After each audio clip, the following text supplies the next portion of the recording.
Terkadang, bukan waktu malam yang harus kita takutkan, tetapi tempat-tempat yang ditinggalkan oleh kehidupan, namun masih dihuni oleh sesuatu yang tidak terlihat. Selamat datang di Lorong Gaib, sebuah ruang di mana logika diuji, kisah-kisah mistis dibongkar, dan rahasia kelam dari balik dunia yang tak kasat mata coba kami ungkap. Bila kamu pencari cerita horor nyata, legenda pesugihan hingga tempat-tempat angker yang menyimpan energi gelap, maka kamu telah menemukan lorong yang tepat.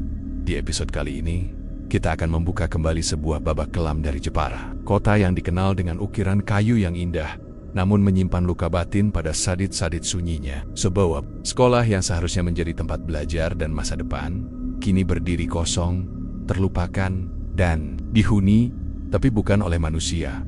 Apa yang sebenarnya terjadi dengan sekolah itu? Mengapa sejak awal pendiriannya bangunan ini seperti ditolak oleh tanahnya sendiri? Dan benarkah ada sosok kepala sekolah tak bernyawa yang masih berkeliling tiap malam? Memantau ruangan demi ruangan, kami menelusuri lokasi secara langsung. Tidak hanya merasakan hawa dingin yang menusuk tulang, tetapi juga menyaksikan sendiri geonggelen-geonggelen yang tak bisa dijelaskan oleh nalar. Beberapa warga setempat bahkan mempercayai bahwa tempat itu bukan hanya angker, tapi menjadi sarang ritual pesugihan tersembunyi. Apakah ini sekadar bangunan kosong tak terurus? Atau ada kutukan yang menyelimuti fondasi tempat ini sejak awal berdirinya? Penelusuran kami secara lengkap hanya di Lorong Gaib, dan ingat, jangan pernah menyepelekan tempat yang terlihat sepi, karena bisa jadi mereka sedang mengawasi. Jangan lupa untuk subscribe, nyalakan lonceng, dan bagikan kisah ini kepada temanmu yang berani, siapa tahu setelah menonton ini, malam kalian tak lagi senyap. Pernahkah kalian berjalan melewati sebuah tempat yang begitu sunyi, tapi terasa seolah sedang diawasi? Tempat yang tak lagi dihuni manusia, namun masih menyimpan jejak langkah, suara, bahkan tatapan dari entitas yang tidak terlihat. Ini adalah salah satunya. Letaknya ada di sebuah kecamatan kecil di wilayah pinggiran Jepara, tak jauh dari jalur utama, tapi cukup tersembunyi dari pandangan orang-orang. Dikelilingi semak liar, pepohonan rimbun, dan jalan tanah yang lebih sering dilalui hewan liar daripada manusia. Warga sekitar menyebutnya bangunan tua yang ditolak. Bumi, bukan tanpa sebab. Bangunan ini dulunya adalah harapan, sebuah sekolah dasar yang dibangun dengan semangat besar. Katanya untuk membantu anak-anak dari dusun terpencil, agar tak perlu jauh-jauh menempuh pendidikan. Awalnya memang ramai, anak-anak datang dengan seragam lusuh namun penuh semangat. Guru muda yang diangkat pemerintah mengajar di sana dengan hati. Tapi semua itu tak berlangsung lama. Dalam waktu kurang dari 5 tahun, suasana sekolah itu berubah drastis. Murid-murid mulai berkurang. Guru-guru minta dipindah, bukan karena gaji, bukan karena fasilitas, tapi karena hal-hal yang tak bisa dijelaskan. Hal-hal yang membuat seseorang enggan tinggal meskipun ditawari bayaran tinggi. Konon, sejak hari pertama berdiri, bangunan ini sudah menunjukkan tanda-tanda ganjil. Tukang bangunan sering mengalami kecelakaan kecil tanpa sebab. Semen tak mau mengeras. Atap kelas yang baru selesai pasang, tiba-tiba roboh malam harinya. Seperti ada kekuatan yang menolak bangunan itu berdiri di sana. Beberapa warga mengatakan bahwa tanah tempat sekolah itu berdiri dulunya bukan tanah biasa. Di masa lalu, lahan itu dipercaya sebagai tempat pembuangan benda-benda bekas ritual. Ada juga yang menyebutkan bahwa tempat itu adalah tapak tua dari perjanjian pesugihan zaman kolonial. Tapi tentu, itu semua dianggap sekadar cerita turun-temurun yang tak berdasar. Namun jika kalian bicara langsung dengan penduduk setempat, ekspresi wajah mereka akan berubah saat mendengar nama sekolah itu. Ada ketegangan, ada kecanggungan. Seperti trauma kolektif yang tak ingin mereka ulangi, bangunannya kini sudah hancur sebagian. Dindingnya berlumut, kaca-kaca jendelanya pecah, dan ruang guru yang dulu menjadi pusat administrasi, kini hanya berisi bangku patah dan papan tulis penuh coretan aneh. Tapi yang paling membuat merinding adalah suasana sekitarnya. Terlalu sunyi untuk daerah pedesaan.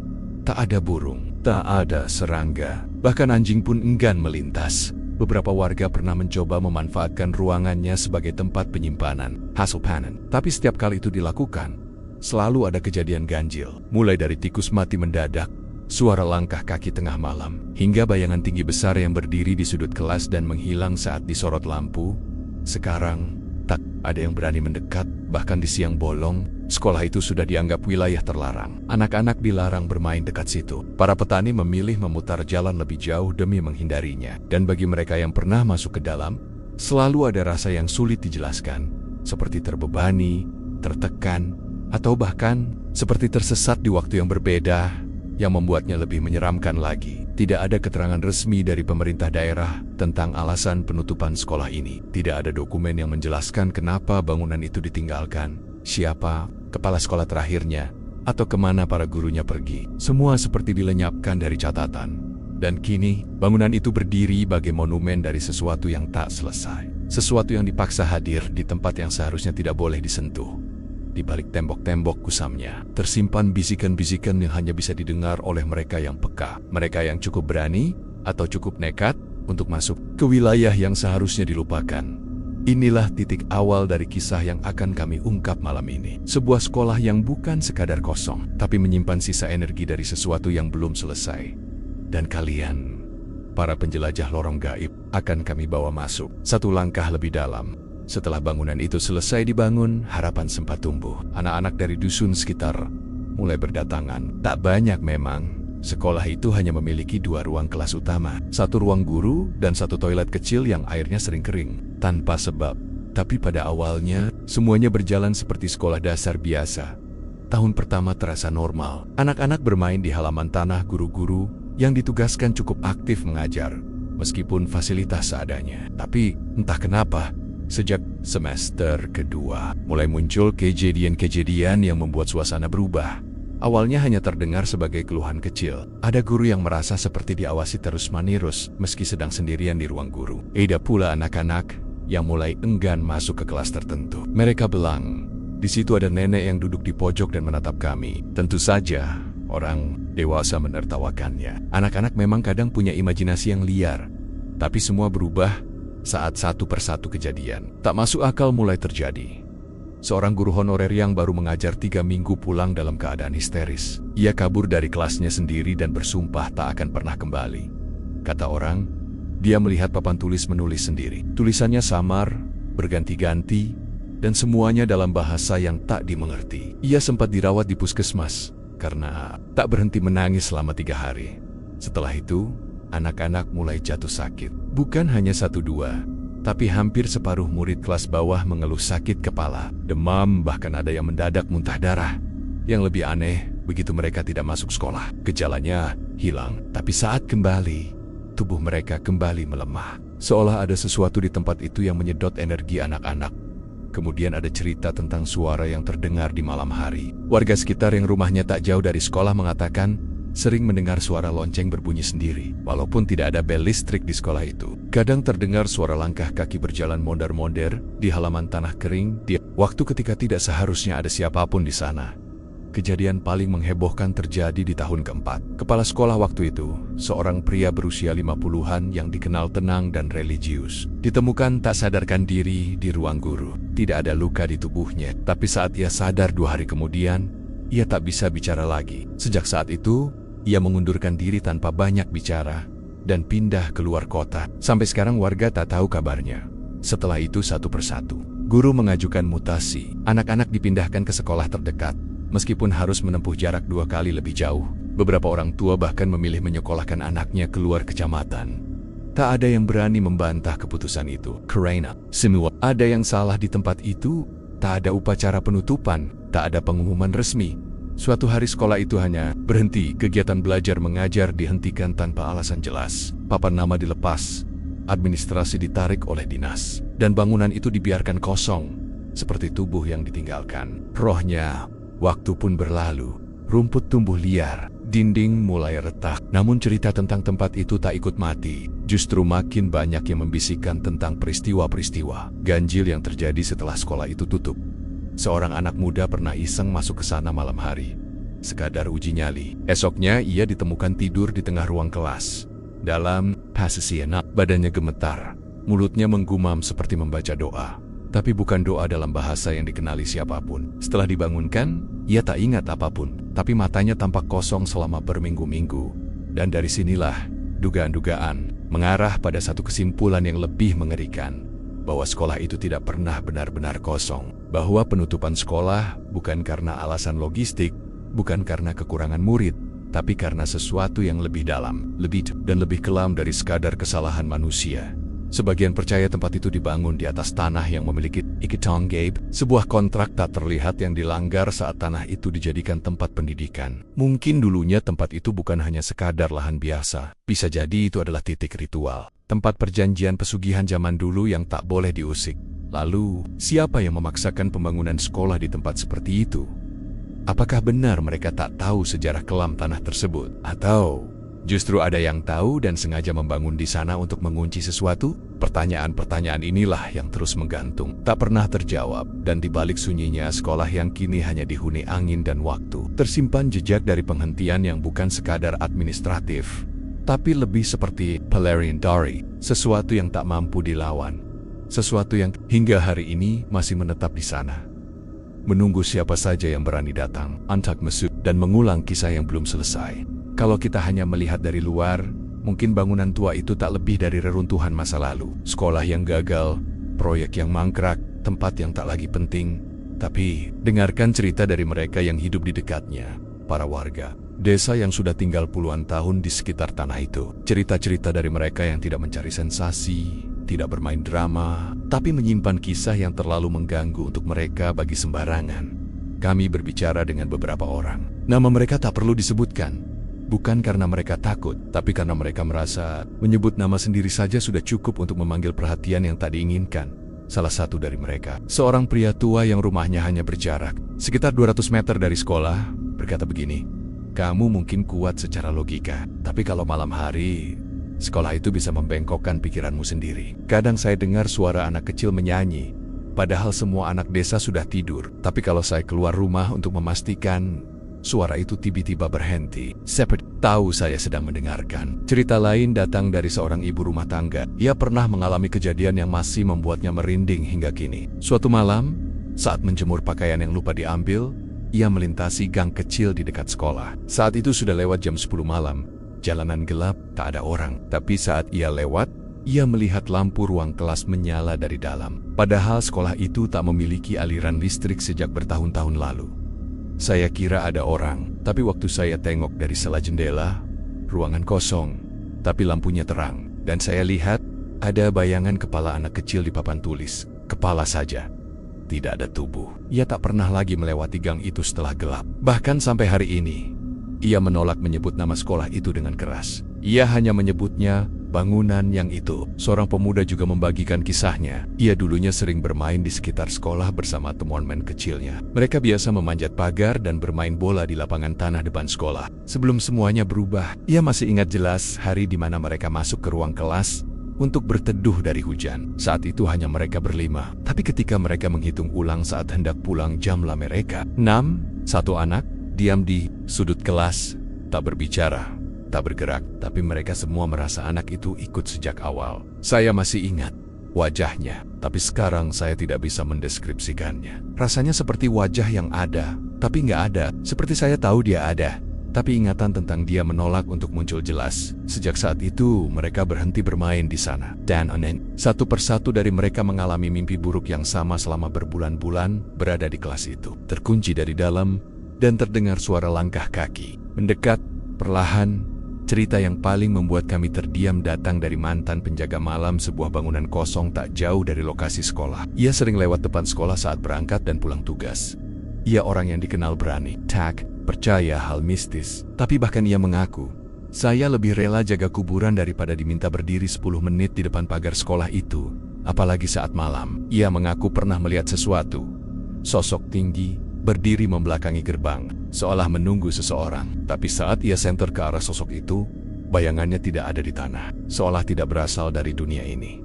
Ada juga cerita dari sekelompok pemuda yang pernah coba masuk malam hari, iseng, tantangan, mereka live di media sosial. Tapi entah kenapa, sinyal hilang total begitu masuk ke halaman sekolah. Padahal, jaringan di desa itu cukup stabil. Anehnya lagi, salah satu dari mereka mendadak hilang dari rombongan selama 2 jam. Saat ditemukan, ia sedang duduk sendiri di ruang kelas paling belakang. Katanya ia hanya berdiri sebentar untuk ambil napas. Tapi yang lain yakin dia tidak ada selama 2 jam penuh. Wajahnya sejak itu berubah pucat. Dan setelah kejadian itu, ia tidak pernah mau bicara tentang sekolah itu lagi. Bahkan kepada teman-temannya sendiri. Warga desa menyebut semua ini sebagai panggilan. Sekali kamu dengar atau lihat sesuatu dari sekolah itu, besar kemungkinan kamu akan terus diikuti. Bukan secara fisik, tapi dalam mimpi, dalam suara yang muncul di sela keheningan malam, dalam bayangan di ujung matamu. Itulah kenapa kini warga tidak hanya menghindari sekolah itu. Mereka berdoa agar tidak pernah terlintas di pikiran untuk mendekat ke sana. Karena mereka percaya sekolah itu masih berfungsi, bukan untuk mengajar manusia, tapi untuk menahan sesuatu yang tak boleh bebas. Dan mereka yang terlalu dekat akan menjadi bagian dari kelasnya. Mau tidak mau, siap atau tidak, tempat yang lama ditinggalkan kadang bukan benar-benar kosong. Ia hanya berganti penghuni. Sekolah ini, yang secara administratif sudah tidak aktif selama bertahan-tahan, ternyata tidak pernah benar-benar diam. Justru setelah aktivitas manusia berhenti, tempat itu mulai bernyawa kembali. Dengan cara yang lain, penampakan-penampakan yang terjadi di dalam kompleks sekolah bukanlah isapan jempol. Bukan pula cerita rekaan para pemburu horor dadakan. Cerita ini datang dari orang-orang biasa, petani, warga sekitar, bahkan beberapa perangkat desa yang menyaksikan sendiri sesuatu yang sulit diterima akal, namun terlalu nyata untuk disangkal. Ada satu ruang kelas di bagian belakang sekolah, yang oleh warga disebut sebagai kelas paling berat. Letaknya agak terpisah dari bangunan utama. Pintu kayunya sudah rapuh, cat temboknya mengelupas, dan udara di sekitarnya terasa lebih dingin. Bahkan saat matahari bersinar terang, beberapa warga yang pernah masuk, biasanya karena alasan iseng atau taruhan, mengaku selalu melihat bayangan gelap di pojok ruangan, tepat di dekat papan tulis. Bayangan itu tidak bergerak, tidak menyapa, hanya berdiri. Yang aneh, jika diterangi dengan senter, bayangan itu tidak hilang, bahkan justru terlihat semakin jelas dan semakin dekat. Salah satu warga pernah mencoba merekam bayangan tersebut dengan kamera ponsel, tapi hasilnya hanya berupa rekaman berwarna hijau gelap yang terus bergerak meskipun tak ada yang memegangnya, seperti diguncang oleh tangan tak terlihat. Yang lebih mengganggu, ketika rekaman itu diputar ulang di rumahnya, terdengar suara yang tidak direkam, suara napas berat, dan sesuatu yang berbisik di belakang telinga. Kata yang dibisikkan tak pernah bisa diingat utuh, tapi efeknya masih ia rasakan sampai hari ini. Setiap malam Jumat, ia mengaku mendengar langkah kaki di atap rumahnya, dan itu hanya terjadi setelah ia mencoba merekam ruangan itu. Selain bayangan, ada pula sosok perempuan berjubah panjang yang sering terlihat berdiri di tengah lapangan, terutama saat menjelang maghrib. Sosok ini tidak bergerak, tubuhnya tinggi, wahanya tak pernah terlihat jelas, tapi siapapun yang melihatnya langsung akan merasa sesak di dada, seolah paru-parunya ditekan dari dalam. Salah satu pemuda yang melihat sosok ini sempat pingsan, dan saat sadar, ia mengigau, menyebut satu nama berulang kali. Nama itu tidak dikenal siapapun di desa. Yang paling sering dilaporkan adalah penampakan anak-anak, seolah sekolah ini masih beroperasi, tapi bukan untuk manusia. Beberapa orang yang melintas malam hari mengatakan sering mendengar suara ramai di dalam kelas. Suara bangku diseret, tawa anak-anak, dan langkah kecil yang berlari-lari, tapi saat dicek, tidak ada siapapun. Yang lebih menyeramkan, suara itu sering berpindah dari satu kelas ke kelas lain, tanpa jeda, seperti ada yang benar-benar sedang belajar malam itu. Satu saksi yang pernah nekat masuk saat suara-suara itu terdengar mengatakan bahwa ia melihat sesuatu yang membuat darahnya seperti berhenti mengalir. Ruangan penuh, tapi bukan dengan manusia. Anak-anak kecil duduk membelakangi, berpakaian lusuh, rambut panjang, dan tubuh mereka tampak hitam kelam, seperti arang. Mereka tidak bergerak, tidak menoleh, hanya duduk, diam, menghadap papan tulis. Dan di depan mereka berdiri seorang guru, tubuhnya tinggi, wajahnya tertutup kabut gelap, dan tangannya menunjuk tulisan di papan tulis yang bergerak sendiri. Penampakan itu hilang sekejap saat saksi berteriak dan berlari keluar. Tapi sejak saat itu, ia tidak pernah bisa tidur di malam hari tanpa menyalakan semua lampu. Cerita tentang bayangan di balik jendela juga sering terdengar. Sosok seperti anak perempuan dengan rambut panjang menutupi wajah, menempel di balik kaca. Kadang hanya tampak separuh kepala, kadang hanya tangannya yang terlihat dari dalam. Tapi anehnya, bekas tangan itu seperti meninggalkan jejak basah, walau tidak ada hujan atau embun di malam itu. Salah satu perangkat desa yang pernah mengurus data pemindahan aset sekolah mengaku pernah masuk ruang guru saat siang hari. Sendirian, ia hendak mencatat ulang kondisi bangunan. Tapi begitu ia buka laci meja kepala sekolah, ada sesuatu yang seperti bergerak di dalam. Saat ia buka, hanya ada tumpukan kertas lusuh, tapi ia merasa ada yang memperhatikan dari belakang. Saat menoleh, tidak ada siapa-siapa. Tapi kursi kepala, Seth Colite, bergoyang sendiri. Sejak saat itu, ia tidak pernah menyentuh laporan aset bangunan itu lagi. Ia memilih menyerahkan dokumen itu ke orang lain dan meminta namanya dihapus dari daftar yang berhubungan dengan bangunan tersebut. Beberapa penelusur independen yang datang dari luar daerah juga mengalami hal serupa. Alat elektronik mereka mati. Mendadak, baterai kamera yang penuh tiba-tiba habis. Dan dalam beberapa rekaman, muncul cahaya aneh melintas cepat. Seperti kilatan merah di sudut ruangan. Padahal tidak ada sumber cahaya apapun. Semua penampakan ini seakan ingin menunjukkan bahwa tempat itu masih hidup. Bukan secara fisik, tapi secara spiritual. Ada siklus yang masih berlangsung. Rutinitas yang tidak bisa dihentikan, seperti sebuah sekolah yang tetap mengadakan pelajaran malam, bukan untuk manusia, tapi untuk mereka yang tak bisa keluar dari masa lalu. Dan setiap penampakan yang muncul adalah bagian dari pola, sebuah pengulangan yang menunjukkan satu hal, bahwa mereka yang pernah berada di sana tidak pernah benar-benar pergi, dan mereka yang datang terlalu dekat bisa saja menjadi murid berikutnya. Dalam setiap tempat angker, selalu ada pertanyaan mendasar yang menggantung. Apakah semua ini terjadi begitu saja? Ataukah ada sesuatu yang sengaja memanggilnya sekolah tua ini? Semakin lama ditelusuri, semakin dalam kita menyusuri lapisan. Kisahnya, semakin muncul tanda-tanda bahwa bangunan ini bukan hanya korban dari gangguan gaib, tapi tempat ini adalah rumah dari sesuatu yang pernah atau masih disembah. Warga desa sekitar sudah lama berbisik soal asal-usul tanah tempat sekolah ini berdiri. Cerita turun-temurun menyebutkan bahwa dulu, sebelum ada bangunan apapun di sana, tanah itu pernah digunakan untuk penanaman kekayaan, sebuah istilah halus yang digunakan untuk menyebut ritual pesugihan.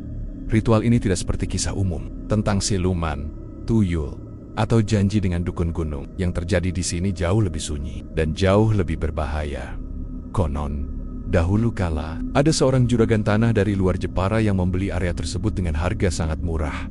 Ia dikenal tidak banyak bicara, sering terlihat datang malam hari, dan hanya singgah beberapa menit sebelum kembali pergi. Tapi yang paling aneh, kekayaannya bertambah drastis hanya dalam waktu 2 tahun. Hingga suatu malam, seorang petani yang sedang menginap di ladang melihat cahaya dari tengah lahan itu. Bukan cahaya obor, bukan pula lampu minyak, tapi cahaya merah, samar, seperti bara api yang berdenyut. Dan di dalam lingkaran cahaya itu, ia melihat bayangan tubuh yang sedang duduk bersila, menghadap ke arah yang tidak bisa dijelaskan. Bukan ke timur, bukan ke barat. Arah itu seperti menentang arah ruang.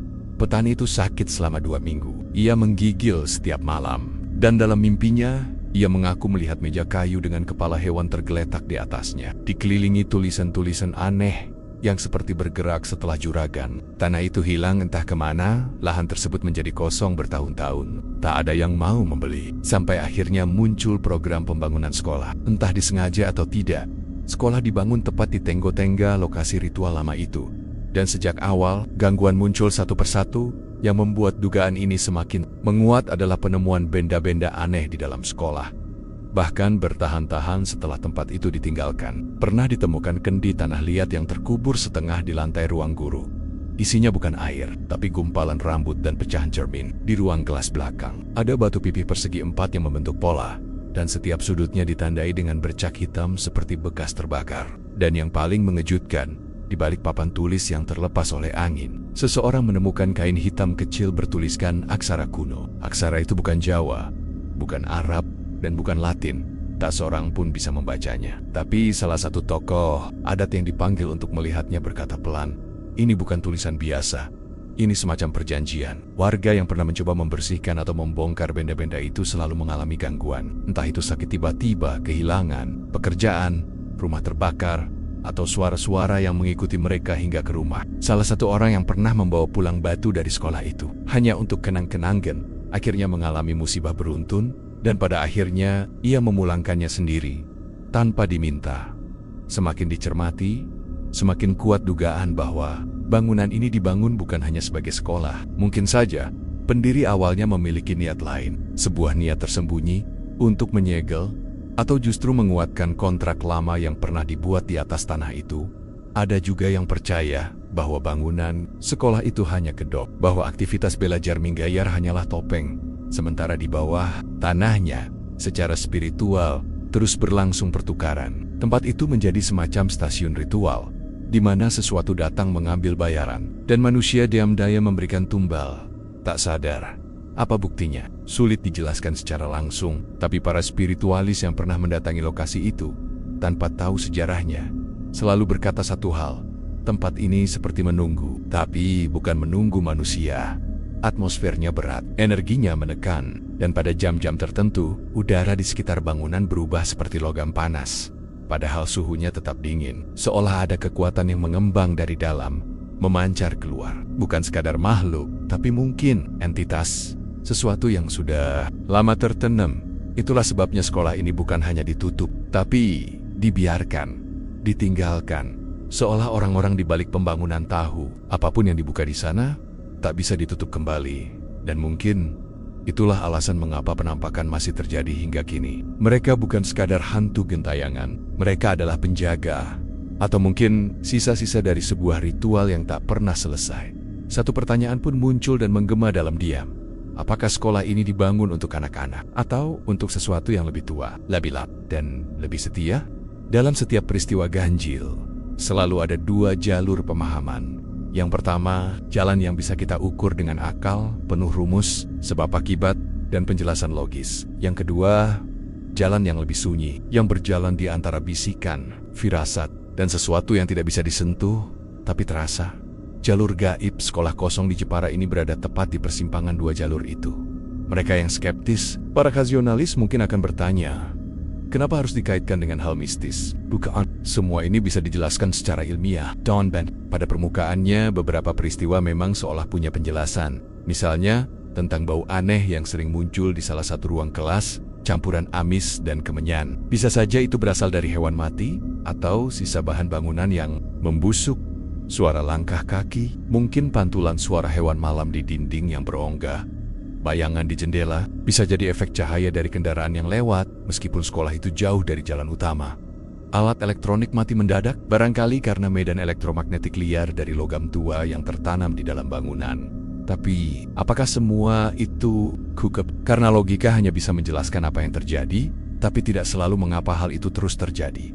Berulang, konsisten, dan hanya di tempat itu.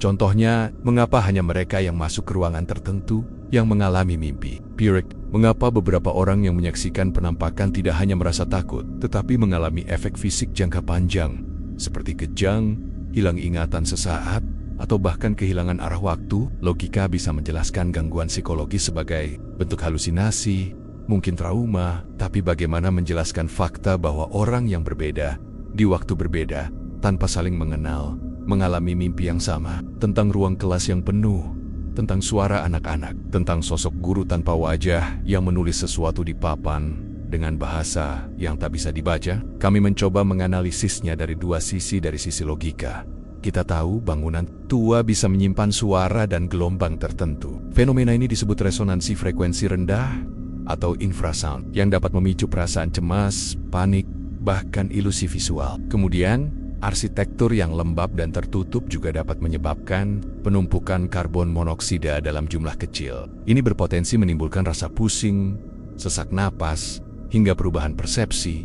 Tapi, apakah karbon monoksida juga bisa membuat bayangan anak kecil duduk di dalam kelas muncul di rekaman kamera? Apakah resonansi suara juga bisa membisikkan nama yang sama dalam mimpi 5 orang yang berbeda? Dari sisi gaib, tempat ini tidak hanya memiliki energi sisa, tapi seolah menyimpan pola interaksi. Setiap gangguan, penampakan, suara, bahkan aroma muncul secara sadar, seakan menyesuaikan dengan siapa yang datang. Kadang mereka tampil dalam bentuk anak kecil, kadang dalam bentuk perempuan berjubah, kadang hanya dalam suara yang memanggil perlahan dari ruang kosong. Dan mereka hanya muncul jika ada pembuka, seorang spiritualis yang pernah datang ke lokasi itu. Berkata begini, tempat ini bukan sekadar dihuni, tempat ini hidup. Ia memilih siapa yang boleh melihat, dan siapa yang harus disembunyikan.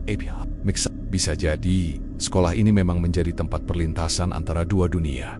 Sebuah titik yang tidak netral, sebuah bekas kontrak, seperti yang disinggung sebelumnya. Dan para penghuni di sana bukan sekadar arwah gentayangan, tapi penjaga kesepakatan yang pernah dibuat oleh manusia dengan sesuatu yang lebih tua, lebih gelap, dan lebih menuntut. Ketika akal berhenti, kita mulai mengandalkan rasa, dan rasa itu tidak pernah berbohong. Kami masuk ke sekolah itu dengan perlengkapan, analisa, dan hati terbuka. Tapi yang kami rasakan tidak bisa dicatat di kertas, tidak bisa ditranskrip sebagai data. Karena saat malam turun, dan semua suara dunia diam, sesuatu mulai berbicara dalam diamnya sendiri. Itulah sebabnya, dalam kasus seperti ini, logika tidak harus disingkirkan. Tapi ia perlu duduk berdampingan dengan keyakinan, karena tidak semua yang bisa dijelaskan harus dibenarkan. Semua yang tak terlihat berarti tidak nyata. Kadang, kebenaran bukan soal masuk akal atau tidak, tapi soal apakah kita siap untuk mempercayai apa yang belum pernah kita pahami. Dan di sekolah ini, kita mungkin sudah terlalu terlambat untuk memahami, karena yang tersisa hanyalah jejak dari kesalahan yang pernah kita bangun sendiri. Tidak ada yang bisa mempersiapkan kami untuk malam itu. Bukan doa, bukan kamera, bukan alat deteksi energi. Kami pikir kami sudah cukup siap, karena ini bukan pertama kalinya kami masuk ke tempat terbengkalai, sunyi dan diduga berhantu. Tapi sekolah ini, sekolah kosong di Jepara ini, berbeda. Kami datang menjelang malam, tim lengkap, 6 orang. Kami membawa perlengkapan standar, kamera inframerah, alat pendeteksi medan elektromagnetic thermal scanner, dan audio recorder berfrekuensi tinggi. Sebagian alat ini sebelumnya berhasil menangkap aktivitas tak kasat mata di tempat-tempat lain. Tapi kali ini, sejak kaki kami menjejak halaman sekolah, semuanya mulai berubah. Langkah pertama masuk gerbang terasa seperti melangkah ke ruang waktu yang retak. Udara berubah, bukan dingin, lebih seperti berat, seolah udara itu sendiri enggan kami hirup. Ruang pertama yang kami masuki adalah kelas tua di sisi kiri bangunan. Saat membuka pintu, suara engsel berderit seperti jeritan. Di dalam, tak ada yang terlalu mencolok, hanya debu, kursi patah, dan papan tulis penuh jamur. Tapi saat salah satu anggota tim menyalakan kamera, layar langsung menjadi hitam.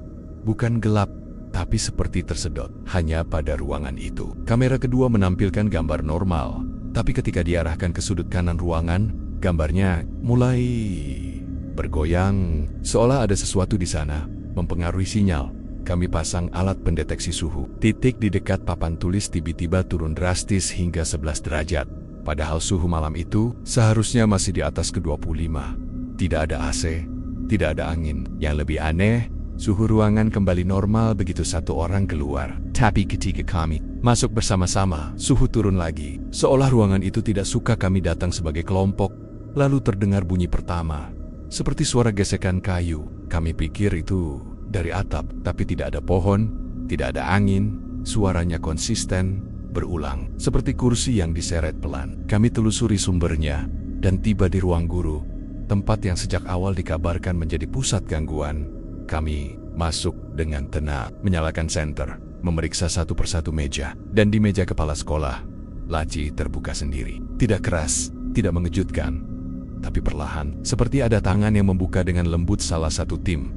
Sebut saja F, mendekat. Ia mencoba menyentuh bagian dalam laci, dan tiba-tiba mundur, tangannya gemetar. Katanya seperti tersentuh es batu yang berdenyut. Kami cek laci itu, kosong. Tapi senter yang diarahkan ke dalam menghasilkan pantulan cahaya seperti dari mata. Kami ulangi beberapa kali.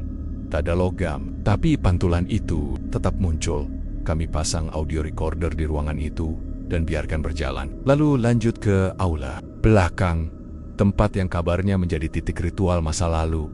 Di sana, kami menyaksikan sesuatu yang hingga kini belum bisa kami rekonstruksi. Dari balik jendela pecah, kami melihat seberkas cahaya merah melintas. Bukan lampu, bukan api, tapi seperti garis tipis yang bergerak cepat. Satu orang melihat dengan mata telanjang, lainnya menangkapnya lewat kamera. Tapi dalam rekaman, cahaya itu tidak muncul. Yang terekam justru suara, napas berat, seperti hembusan dari dalam dinding. Dan di detik ke-17, terdengar bisikan satu kalimat yang membuat seluruh tim membeku. Kelas belum selesai. Bisikan itu direkam, jelas. Padahal tidak ada satupun dari kami yang berbicara. Kami memutuskan untuk memeriksa ruang kelas terakhir, kelas yang katanya paling berat. Langkah pertama masuk ke sana. Salah satu alat EMF kami langsung berbunyi panjang, deteksinya melonjak drastis. Tidak ada kabel, tidak ada alat elektronik di sekitar, tapi alat itu tetap menyala, seolah berdiri di samping medan listrik yang tak kasat mata. Salah satu dari kami merasa pusing, yang lain mulai mual. Lalu tiba-tiba, F kembali mendekat ke pojok ruangan dan mulai berbicara sendiri. Suaranya pelan, tapi tidak seperti dirinya. Ia mengucapkan kalimat-kalimat pendek dalam bahasa yang tidak kami kenali. Kami pikir ia kesurupan, tapi saat didekati, ia menatap kami sambil tersenyum dan bertanya, "Tadi saya ngajar kelas berapa ya?" Kalimat itu membuat seluruh ruangan terdiam. F kemudian pingsan. Kami membawanya keluar. Ia sadar 10 menit kemudian, tidak mengingat apapun. Hanya merasa kepalanya sangat berat dan ada suara anak-anak di belakang telinganya. Kami hentikan investigasi. Saat itu juga kami tinggalkan alat perekam di dalam untuk merekam malam itu secara penuh. Tapi keesokan harinya, saat kami kembali untuk mengambilnya, rekamannya kosong. File rusak, hanya satu potongan file audio yang bisa diputar, berdurasi 11 detik. Dan dalam 11 detik itu, terdengar suara tawa anak-anak dan suara kapur tulis menggores papan. Tapi kami tak membawa papan tulis, dan kelas itu tidak memiliki kapur. Setelah penelusuran malam itu, 2 anggota tim mengalami mimpi yang sama selama 3 hari berturut-turut. Mereka berada di ruang kelas, duduk sebagai murid, dan seseorang berdiri di depan menatap mereka tanpa wajah. Sejak saat itu, kami sepakat untuk tidak kembali. Bukan karena kami takut, tapi karena kami merasa sekolah itu tidak ingin kami pergi. Dan kami percaya ada saat di mana investigasi harus berhenti. Karena ketika tempat itu mulai berbicara dalam mimpi, itu bukan lagi sekadar penelusuran, tapi panggilan. Setiap tempat angker menyimpan jejak, tapi tidak semua jejak bisa dibaca seperti tulisan biasa. Ada jejak yang hadir dalam bentuk yang lebih halus, lebih tua dari huruf, lebih dalam dari kata-kata, berupa simbol, tanda-tanda yang tertinggal, tanda yang tidak mengundang manusia untuk memahami, tapi untuk menghindar. Dan sekolah ini, yang secara kasat mata tampak seperti bangunan tak berguna, sesungguhnya menyimpan bahasa sunyi dalam bentuk simbol yang ditinggalkan di berbagai sudut. Kami mulai menyadari hal ini bukan karena mencari, tapi karena merasakan. Setelah penelusuran malam itu, salah satu anggota tim kami, R, menyadari ada pola aneh yang terus muncul dalam mimpinya. Ia bermimpi berdiri di depan papan tulis, tapi bukan tulisan biasa yang ada di sana. Setiap kali ia membaca, ia lupa huruf-hurufnya. Tapi saat ia bangun, ia bisa menggambarnya dengan presisi. Bentuk seperti angka 7 terbalik, dikurung lingkaran tak sempurna. Kami pikir itu hanya efek psikis. Namun, saat kami kembali ke lokasi, di siang hari, dengan niat tidak menelusuri tapi hanya memotret, kami menemukan coretan yang sama, persis tergores samar di balik pintu ruang guru. Itu bukan grafiti, bukan bekas anak-anak bermain kapur. Coretan itu bukan menempel, tapi seperti masuk ke dalam kayu. Dan lebih dari itu, tidak ada yang mengaku pernah menuliskannya. Simbol pertama. Simbol kedua ditemukan di sisi dalam papan tulis kelas belakang, di balik lapisan triplek yang mulai lapuk. Ada 4 garis silang membentuk jaring di tengahnya. Lingkaran kecil berwarna merah, seperti terbakar. Dan anehnya, ketika kami dekati, udara di sekitar simbol itu lebih panas dari ruangan lain. Termometer mendeteksi lonjakan 6 derajat dalam radius 30 cm dari simbol itu. Beberapa tokoh spiritual yang kami tunjukkan simbol tersebut memiliki tanggapan yang hampir sama. Ini bukan sekadar tanda. Ini semacam pengikat. Bukan untuk mengusir makhluk, tapi untuk menahan sesuatu tetap di dalam. Simbol ketiga ditemukan oleh warga, seorang anak kecil yang tak sengaja melempar batu ke dinding luar ruang kelas dan mengelupas sebagian cat tembok. Di balik lapisan cat tua itu, terlihat segitiga terbalik dengan mata di tengahnya. Tapi seperti ditorehkan langsung ke bata mentah sebelum diplester. Ada yang menyebut ini sebagai mata penjaga, lambang dari entitas yang memantau. Tapi anehnya, meskipun kami memotret simbol itu, file fotonya selalu korup. Bahkan setelah dicoba di kamera yang berbeda. Dan satu hal yang pasti, siapapun yang melihat simbol itu langsung, selalu merasa seperti sedang diperhatikan. Bukan dari belakang, tapi dari dalam tubuhnya sendiri. Simbol keempat berada di lantai, hanya terlihat saat lantai itu basah oleh embun dini hari. Bentuknya seperti huruf-huruf kecil yang tersambung membentuk lingkaran, tapi tak satu pun dari kami mengenali alfabetnya. Bahkan setelah ditelusuri lewat referensi simbol kuno, tidak ada yang cocok. Namun, bentuknya terus muncul di tempat yang sama. Meski sudah dibersihkan, meski tak ada cat atau bahan yang bisa menimbulkan bekas, seolah simbol itu bukan ditulis oleh manusia, tapi ditanamkan oleh sesuatu yang lebih dalam, sesuatu yang tidak menggunakan tangan. Dan kemudian, kami menemukan simbol kelima, yang ini tidak tertinggal di sekolah, tapi terbawa pulang. Salah satu dari kami, F, yang sebelumnya sempat hilang kesadaran, mulai mengalami mimpi berulang. Dalam mimpinya, Ia melihat tembok dengan huruf membara, dan tangan-tangan kecil yang menulis sesuatu ke tanah liat. Saat ia bangun, lengannya selalu terasa panas. Sampai suatu pagi kami melihat bekas seperti ukiran di kulitnya, lurus, simetris, dan sangat mirip dengan simbol di papan tulis sekolah. Luka itu bukan luka biasa, bukan goresan, bukan ruam, tapi bekas dalam yang perlahan hilang dalam waktu 7 hari. Seperti luka bakar ringan, namun tanpa rasa sakit. Sejak saat itu, kami menyadari bahwa simbol-simbol ini bukan sekadar tanda. Mereka adalah bagian dari sistem yang bekerja di luar nalar manusia. Seperti kode, seperti pintu, seperti bagian dari perjanjian. Karena semua simbol itu memiliki satu kesamaan. Mereka tidak menolak kehadiran manusia, tapi mereka menguji siapa yang bisa melihat dan siapa yang akan tetap tinggal. Dan mungkin dengan terus datang, terus meneliti, terus menyentuh, kita bukan sedang mengungkap misteri, tapi membuka kembali sesuatu yang dulu sengaja dikunci. Jadi, pertanyaan terbesar dari semua ini bukan lagi kenapa tempat ini dihantui, tapi siapa yang pertama kali menggambar simbol-simbol itu dan kepada siapa mereka ditujukan. Karena bisa saja sekolah ini bukan untuk mengajar anak-anak, tapi untuk mengajarkan manusia bahwa tidak semua pengetahuan boleh dibuka. Di balik kisah nyata dan penampakan yang sempat kami alami, terselip warisan lain yang tak tertulis, namun tetap ditaati. Pantangan, mitos, larangan, hal-hal yang tidak tercatat di papan pengumuman, tidak diajarkan di ruang kelas. Tapi lewat bisik-bisik dari generasi ke generasi, sekolah kosong ini sejak lama telah memiliki aturannya sendiri. Aturan yang tidak dibuat oleh kepala sekolah, bukan dari pemerintah, dan bukan pula oleh masyarakat, tapi seperti ditetapkan oleh tempat.